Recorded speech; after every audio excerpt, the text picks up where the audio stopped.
Bismillahirrahmanirrahim. Assalamualaikum warahmatullahi wabarakatuh. Innal hamdalillahi wasyukra lillah.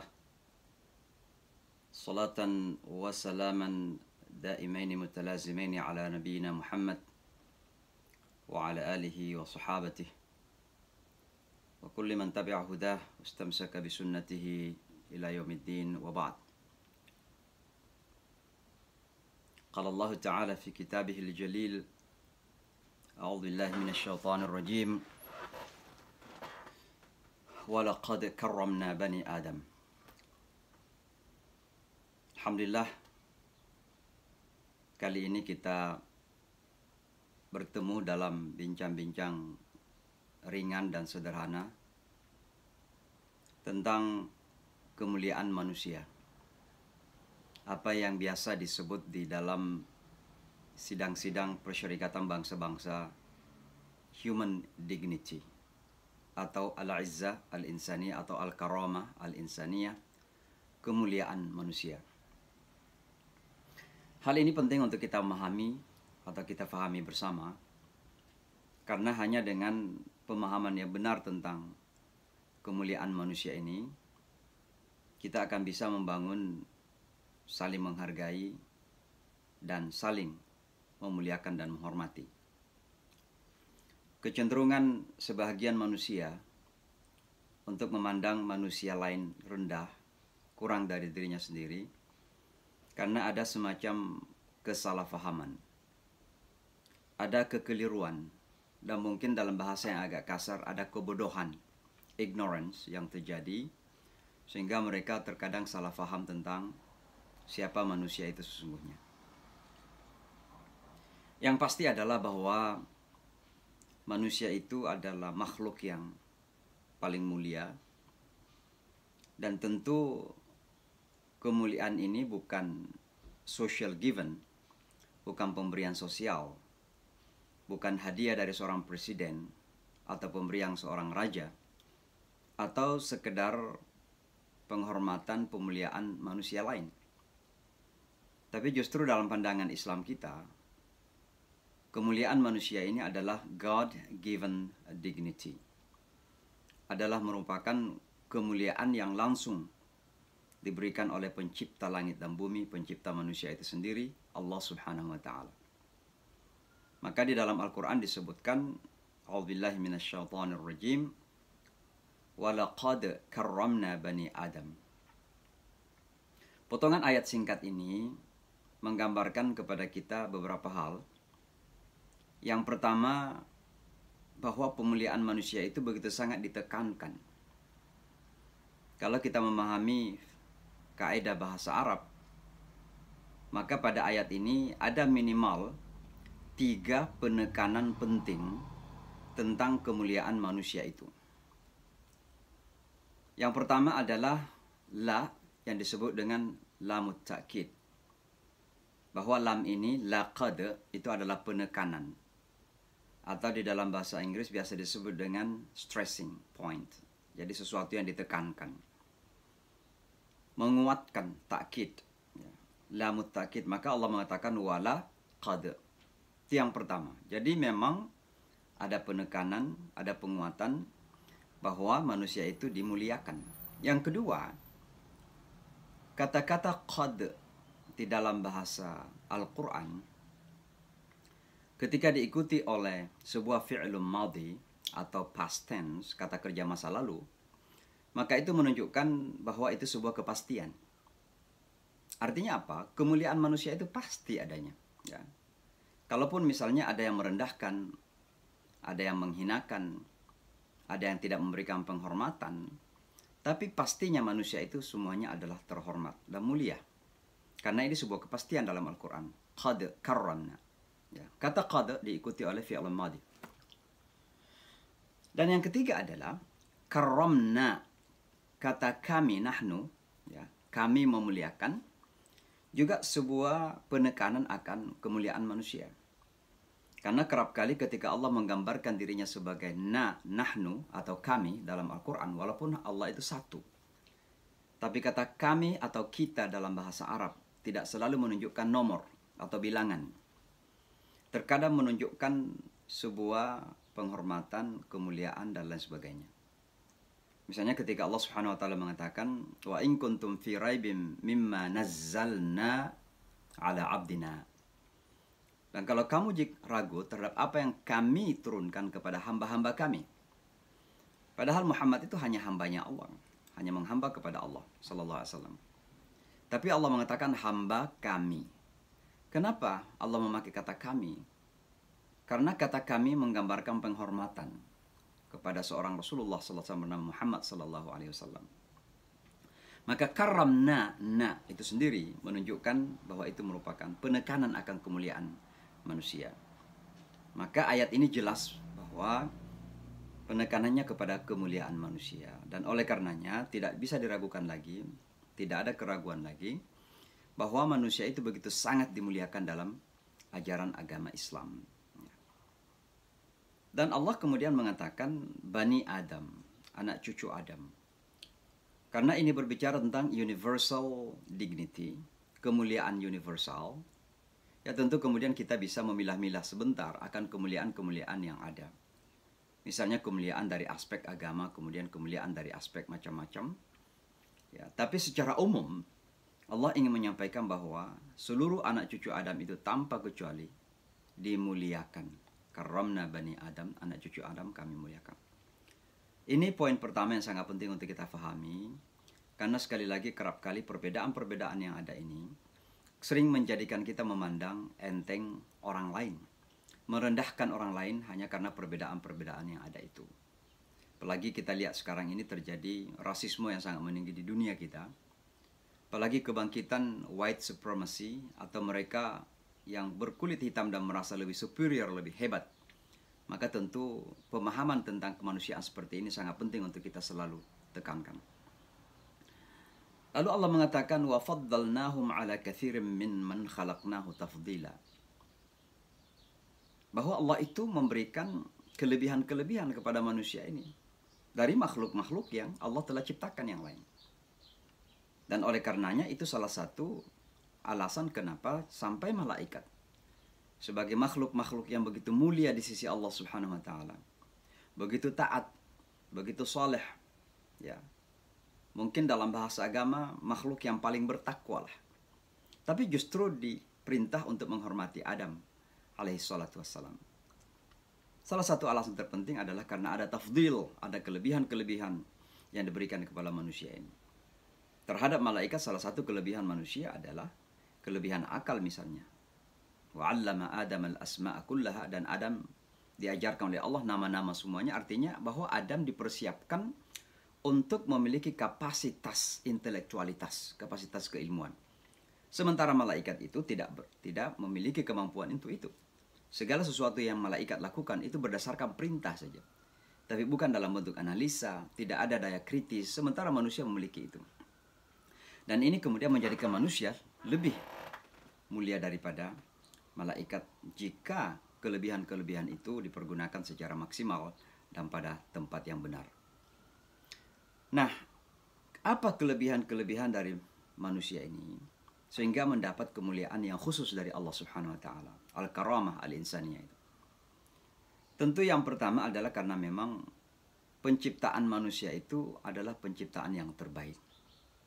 Laqad khalaqnal insana fi ahsani taqwim.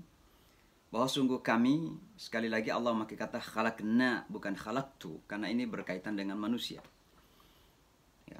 Kecuali kalau informasi itu berkaitan dengan kekuasaan Allah, misalnya wa ma khalaqtul jinna, itu lain lagi. Karena diharapkan manusia di situ menjadi humble atau tawadu. Tapi ketika Allah menginformasikan bahwa manusia diciptakan dengan ciptaan yang terbaik, Allah memakai kata wa laqad khalaqnal insana, laqad khalaqnal insana fi ahsani taqwim.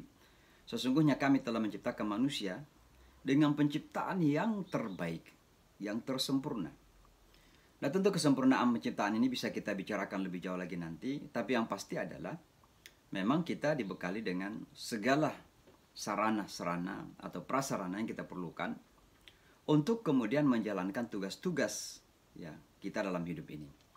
Apakah itu tugas ubudiyah kita maupun tugas-tugas khilafah dalam arti membangun dunia ini menjadi dunia yang lebih baik untuk kita semua. Maka sekali lagi, manusia dimuliakan karena ciptaannya memang adalah penciptaan yang terbaik. Dan bahkan Allah mengatakan wasawwarnakum fa ahsana suwarakum. Bahwa Allah itu yang mendesain, ya. Kata desain ini atau membentuk juga menunjukkan bahwa bentukan dari penciptaan manusia adalah bentukan yang terbaik. Ya, maka kita jangan pernah membanding-bandingkan diri kita dengan makhluk yang lain. Ada orang yang berimajinasi ingin memiliki wajah seperti wajah malaikat misalnya. Ya. Atau di antara manusia ini ada yang kemudian membanding-bandingkan antara bentuk desain yang Allah berikan kepada dia dengan desain yang Allah berikan kepada orang lain. Sehingga ada saudara-saudara kita yang kemudian membeli foto-foto orang Hollywood, lalu bermimpi untuk menjadi atau memiliki wajah-wajah Hollywood atau Bollywood misalnya. Ini adalah sebuah impian yang kemudian mengurangi rasa syukur kita kepada Allah Subhanahu wa taala.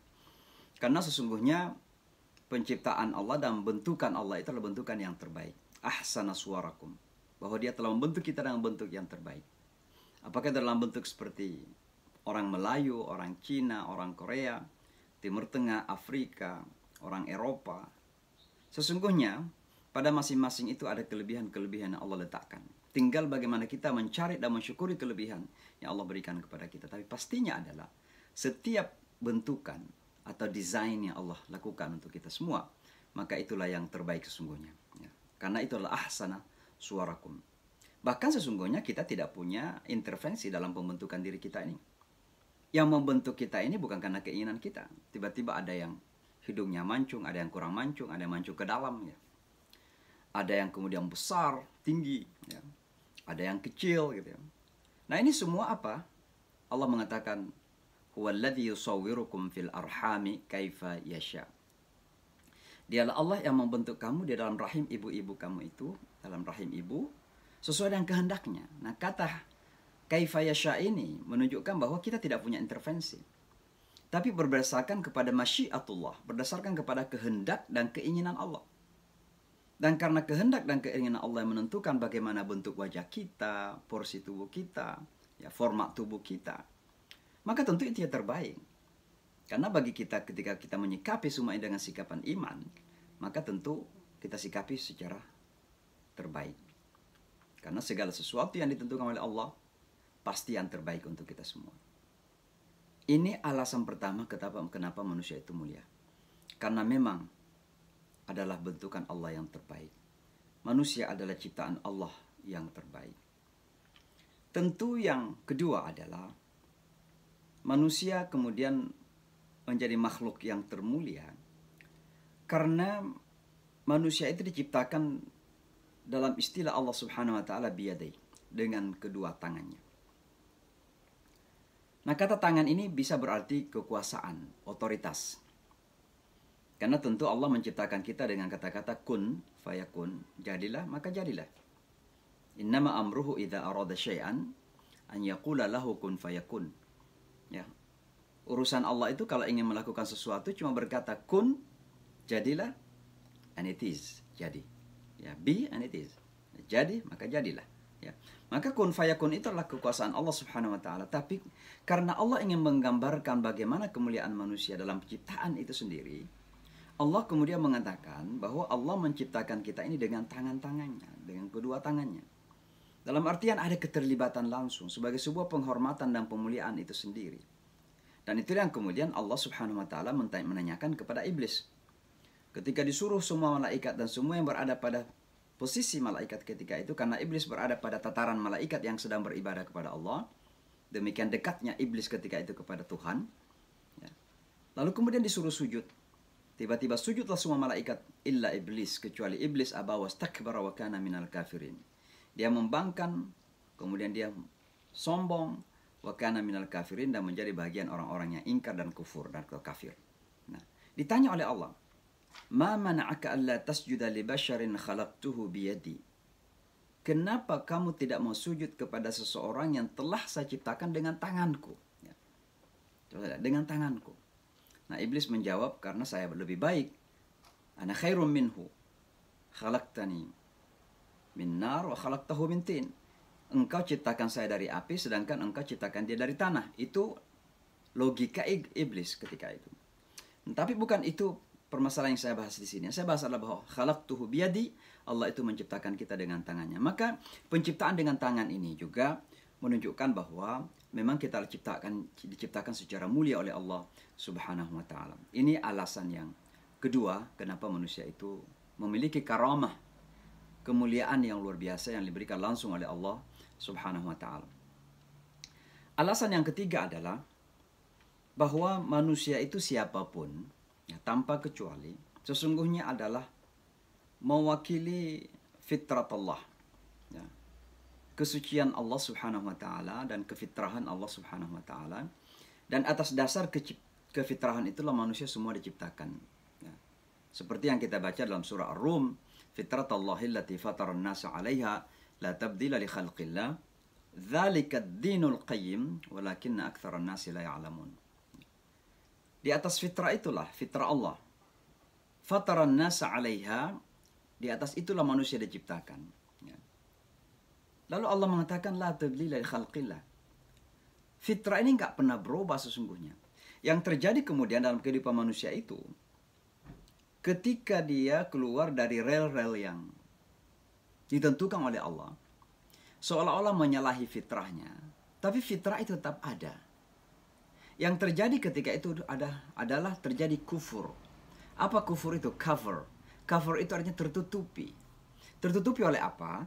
Tertutupi oleh minimal dua hal. Yang pertama adalah ignorance, kebodohan, atau justru arrogance, kesombongan dan keangkuhan. Ya. Kebodohan dan keangkuhan manusia ini kerap kali menjadikan mereka tertutupi dalam kefitrahan itu. Maka seolah-olah mereka buta kepada yang namanya uluhiyah, yang bersifat ketuhanan. Bahkan terkadang merasa bahwa hal-hal yang baik tidak baik, hal-hal yang tidak baik menjadi baik. Kenapa? Karena terbalik ketika itu. Fitrahnya sedang tertutupi oleh kesombongan dan keangkuhan. Dan oleh karenanya, kembali kepada poin kita, bahwa manusia itu menjadi mulia, salah satunya adalah karena memiliki keterwakilan kesucian tersebut. Ada fitrah yang tersembunyi. Kullu mauludin yuladu 'alal fitrah. Fa'awahu yahwidanihi au yunassiranihi au majisanihi. Semua anak itu terlahir dalam keadaan suci, bersih, putih. Ya. Hanya lingkungan hiduplah atau kedua orang tua yang tidak bertanggung jawab. Dan menjadikan kemudian mereka, ya, menjalani kehidupan yang bermacam-macam itu. Mungkin ada yang menjadi Nasrani, ada yang menjadi Majusi, ada yang menjadi mengikuti agama-agama yang lain. Bahkan mungkin ada yang ingkar Tuhan, ada yang menjadi sekuler, ada yang menjadi macam-macam. Bahkan sekarang ini timbul anak-anak yang merasa bahwa Tuhan itu tidak ada. Ya, terjadi apa yang disebut dengan agnostik, atau Tuhan ditiadakan dalam kehidupan, dan merasa bahwa Tuhan itu adalah penghalang bagi kemajuan kehidupan manusia. Nah, kenapa terjadi demikian? Ya tentu ini adalah karena orang tua yang kurang bertanggung jawab dan juga lingkungan hidup yang sedemikian kuat mengambil manusia dari jalan yang benar. Maka sekali lagi fitrah manusia tetap ada. Nah, keyakinan akan fitrah manusia yang tetap ada ini, itulah kemudian menjadikan kita di saat mendakwakan agama ini jangan pernah merasa menghakimi. Ya. Karena setiap manusia sampai menghembuskan nafas terakhir masih memiliki kemungkinan untuk membuka fitrahnya kembali. Ya. Satu contoh yang ekstrim, bagaimana Fir'aun laknatullah alaih ketika sudah tenggelam dalam laut itu. Keangkuhan yang sangat luar biasa. Tidak sekedar angkuh sebagai manusia, tapi merasa sebagai Tuhan yang tertinggi. Ana rabbukumul a'la. Saya adalah Tuhanmu yang tertinggi, kata Fir'aun kepada kaumnya ketika itu. Tapi ketika sudah berada di dasar laut, pada saat itu dia tidak bisa menolong dirinya sendiri. Tidak ada orang yang bisa menolong lagi. Maka dia kemudian mengakui akan Tuhan. Tapi pengakuannya masih angkuh. Apa yang dia katakan? Al-ana amantu bi Rabbi Musa wa Harun. Sekarang saya beriman kepada Tuhannya Musa dan Harun. Kenapa tidak mengatakan saya beriman kepada Tuhanku? Karena ingin mengatakan bahwa Tuhan yang diimani itu adalah Tuhan yang rendah. Karena dalam pandangan dia, Musa dan Harun itu rendah. Karena dia yang telah membesarkan Musa alaihissalatu wassalam. Dia yang telah menempatkan Musa di istana ketika itu. Maka merasa kalau Tuhan ini adalah Tuhannya Musa, Tuhan ini rendah, saya lebih tinggi. Nah, ini keangkuhan. Walaupun diakui, kenapa fitrahnya udah terbuka ketika itu. Nah itu Fir'aun laknatullah alaih. Jadi maksud saya adalah, dengan kefitrahan inilah, ya, dengan fitrah inilah, kemudian manusia dimuliakan oleh Allah Subhanahu wa Ta'ala. Dan dengan adanya kefitrahan ini pula, kita para da'i yang berusaha menyampaikan agama Allah ini selalu memiliki positive view atau pandangan positif kepada semua manusia, bahwa semua manusia itu memiliki kemungkinan untuk membuka fitrahnya kembali yang tertutup oleh kebodohan dan keangkuhan tersebut. Ini alasan ketiga kenapa manusia itu mulia. Alasan yang keempat, kenapa manusia itu memiliki karamah atau izzah, walaqad karramna bani Adam, adalah bahwa manusia itu memang telah dipersiapkan untuk memiliki kapasitas intelektualitas atau intellectually prepared. Mereka dipersiapkan untuk bisa menjadi intelektual, bisa berpikir, bisa menganalisa, bisa kritis dalam hidupnya itu. Dan ini merupakan kelebihan. Maka misalnya bapak dan ibu yang punya anak-anak, kalau ada anak yang kritis, ya jangan dianggap kurang ajar. Terkadang kekritisan anak itu justru bahagian dari ekspresi kemampuan keilmuan yang dimiliki. Ya. Kita di Indonesia terkadang ketika ada anak-anak yang kritis, apalagi guru di sekolah, ada anak-anak yang mempertanyakan sesuatu, kita anggap kurang ajar. Padahal itu barangkali bagian dari ekspresi kepintaran yang Allah telah persiapkan baginya. Salah satu kelebihan pendidikan di Amerika ini, anak-anak betul-betul diajari kritis. Ya. Walaupun memang kekritisan itu terkadang kebablasan, ya, karena tidak ada tanggung jawab. Ya, sehingga terkadang kurang ajar kepada orang tua, kurang ajar kepada guru. Tapi jangan sampai kemudian kekritisan anak-anak tersebut dibungkam. Ya. Sebab kalau dari kecil mereka sudah belajar dibungkam, maka mereka merasa terbungkam. Mereka tidak akan berani untuk mengekspresikan dirinya. Maka pada saat kemudian melihat kemungkaran, mereka akan diam. Pada saat mendapatkan kepemimpinan yang zalim, mereka tidak akan pernah mampu berbicara karena sudah terbiasa terbungkam. Maka anak-anak kita yang kritis, apakah di rumah, apakah di sekolah, jangan serta-merta kemudian dibungkam. Ya. Karena itu berarti diajari untuk bungkam. Ini sangat penting sekali bagi orang tua kita, bagi guru-guru kita, karena sekali lagi secara mendasar anak-anak sudah dipersiapkan untuk kritis. Ya. Wa 'allama Adam al-asma'a kullaha. Dan Adam diajarkan nama-nama semuanya itu bahagian dari persiapan, ya, kemanusiaan yang Allah lakukan kepada Adam untuk menjadi intelektual, untuk menjadi cendekiawan, untuk menjadi pemikir yang kritis. Ya. Maka kemuliaan manusia karramna bani Adam, salah satu alasannya adalah karena intellectually prepared, sudah dipersiapkan untuk menjadi intelektual, berakal, berfikir, dan menjadi insan-insan ulul albab. Ini tentu alasan yang keempat, ya. Saya akan menyebutkan beberapa alasan kenapa manusia kemudian menjadi makhluk yang termulia. Alasan yang kelima adalah karena manusia itu memiliki dua tugas mulia, ya, yang tidak dimiliki oleh makhluk-makhluk yang lain. Kalau kita melihat makhluk-makhluk yang lain, tugas yang sama itu, baik manusia maupun jin, maupun malaikat, maupun alam-alam yang lain, alam tumbuh-tumbuhan, hewan-hewan, ya. Semua ini memiliki tugas yang sama dengan kita, dan tugas itu adalah tugas ubudiyah. Ya. Maka malaikat beribadah setiap saat, terus-menerus tanpa henti. Ya. Pohon-pohon juga demikian, ikan-ikan di laut juga demikian. Hewan-hewan semuanya itu sedang bertasbih, beribadah kepada Tuhan sesuai dengan caranya masing-masing. Ya. Walakin la ta'lamuna tasbihahum, tapi kamu nggak tahu cara tasbih mereka. Batu-batu, ya, rumput-rumput, semua itu bertasbih sungguhnya. Maka secara ubudiyah itu sama dengan kita semuanya. Ya. Tentu cara kita beribadah bedalah secara ritual. Ya. Tapi matahari, bulan, bintang semuanya itu bertasbih dan sujud kepada Allah. Sujud pada proporsi masing-masing. Tapi manusia kemudian menjadi mulia karena di samping tanggung jawab ubudiyah tadi itu, ada tanggung jawab yang lain pula. Dan itulah dalam Al-Quran disebutkan di surah Al-Baqarah kalau kita baca. Ya. Perintah pertama itu perintah ibadah. Perintah yang pertama sekali dalam Al-Quran itu adalah perintah beribadah. Ya ayuhan nasu u'budu rabbakum alladzi khalaqakum walladzina min qablikum la'allakum tattaqun. Wahai manusia, sembahlah Tuhanmu yang telah menciptakan kamu dan orang-orang yang sebelum kamu agar kamu bertakwa. Itu perintah pertama. U'budu rabbakum. Ubudiyah kepada Allah Subhanahu wa taala. Dan ini being share, ya. Ini adalah semua tugas makhluk tanpa kecuali.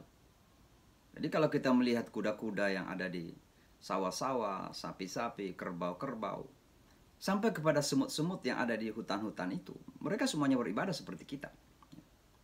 Mereka bertasbih pada caranya masing-masing. Anjing-anjing yang menggonggong, kucing-kucing yang meraung, ya, burung-burung yang berkicau, semua itu sedang bertasbih kepada Tuhannya. Seperti kita juga sedang bertasbih kepada Tuhan di saat kita beribadah secara ritual. Bahkan mungkin makhluk lain lebih banyak tasbihnya dari kita. Karena tasbih itu bukan sekedar ucapan subhanallah. Tapi tasbih yang terpenting adalah bagaimana menghadirkan Tuhan dalam kehidupan kita dan merendahkan diri kita dan jiwa kita kepada yang pencipta kita. Manusia ini justru terkadang bertasbih di masjid, tapi di pasar tidak mau merendahkan diri kepada Tuhan karena masih cheating, ya. Masih melakukan pelanggaran-pelanggaran sosial. Maka berarti hewan lebih banyak pendekatannya kepada Tuhan secara ubudiyah daripada manusia itu sendiri.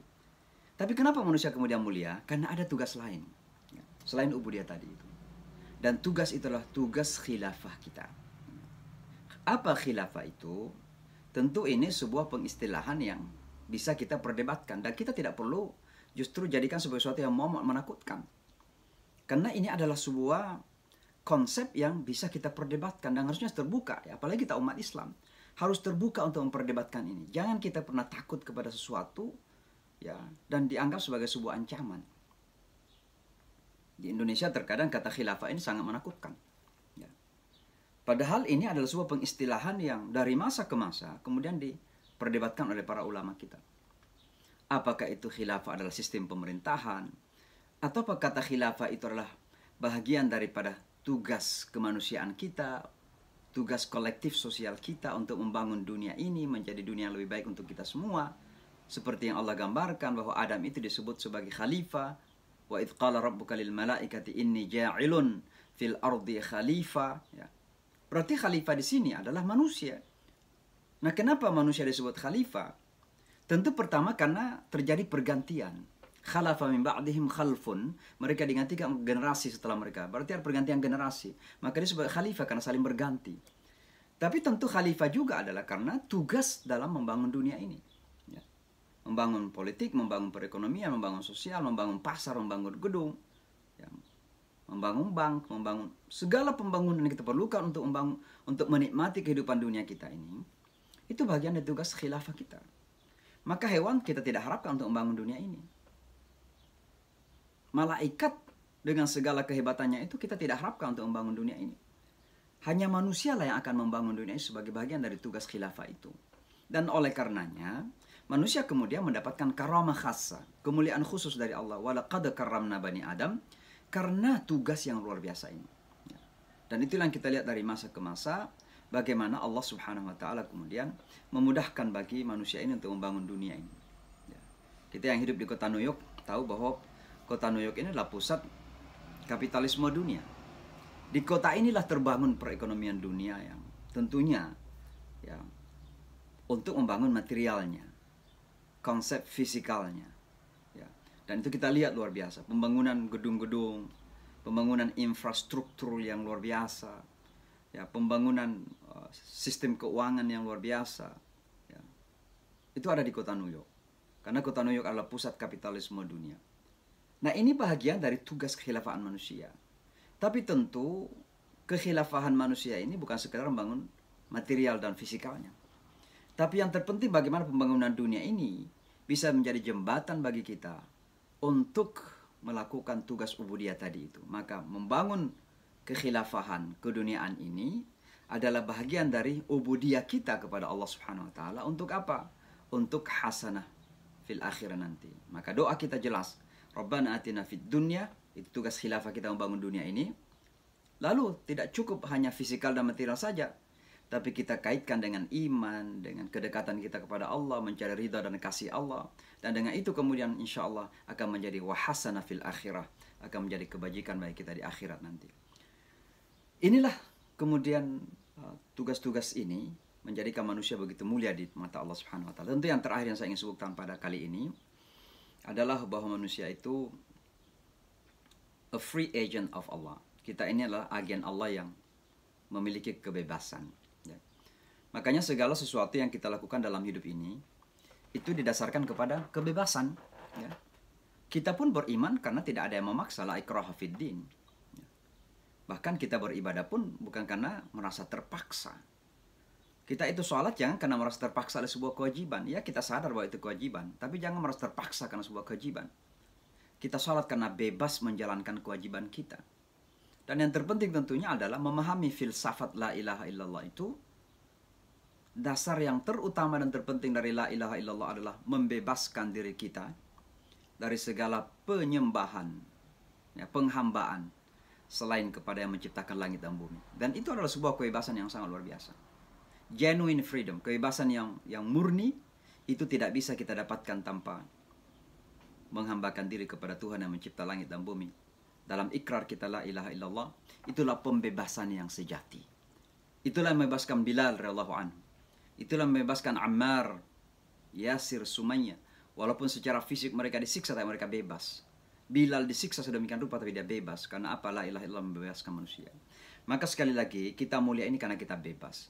Maka jangan sampai kemudian justru perintah-perintah agama itu kita jadikan sebagai beban dan terpaksa melakukan. Karena kalau sudah ada kata terpaksa atau unsur keterpaksaan, maka berarti kita sudah menyalahi makna la ilaha illallah itu. Ini beberapa poin yang saya ingin sampaikan tentang dasar-dasar kenapa manusia itu dimuliakan oleh Allah. Karramna bani Adam. Mudah-mudahan kita akan lanjutkan lagi pada pertemuan yang akan datang, tapi pastinya adalah bahwa di saat kita sudah sadar bahwa semua manusia itu memiliki kemuliaan, ya tentu kita harus saling memuliakan. Ya jangan karena perbedaan ras, perbedaan suku, perbedaan kebangsaan, warna kulit, dan lain sebagainya kemudian kita saling merendahkan. Mari kita melihat satu sama lain sebagai manusia yang memiliki kemuliaan bukan pemberian sosial, bukan pemberian presiden, raja atau menteri, tapi justru pemberiannya yang menciptakan raja dan menteri, Allah Subhanahu wa taala. Dan karena kita memiliki kemuliaan itu, maka kita jangan pernah merendahkan diri kita kepada siapapun. Kita harus memiliki rasa mulia, rasa karomah kita, dan itu yang akan memberikan motivasi dan kekuatan dalam hidup kita. Bahwa kita tidak perlu dipandang enteng. Walaupun mungkin orang lain memandang enteng, silahkan saja. Tapi kita tidak perlu merasa dipandang enteng dan direndahkan. Karena kita mulia dengan Allah Subhanahu wa taala. Saya kira demikian singkat. Mudah-mudahan ada manfaatnya. Sampai ketemu di masa-masa yang akan datang. Sehat selalu. Saya sengaja mengambil beberapa saat setelah olahraga, mudah-mudahan bermanfaat. Hadanallahu wa iyyakum ajma'in. Assalamualaikum warahmatullahi wabarakatuh.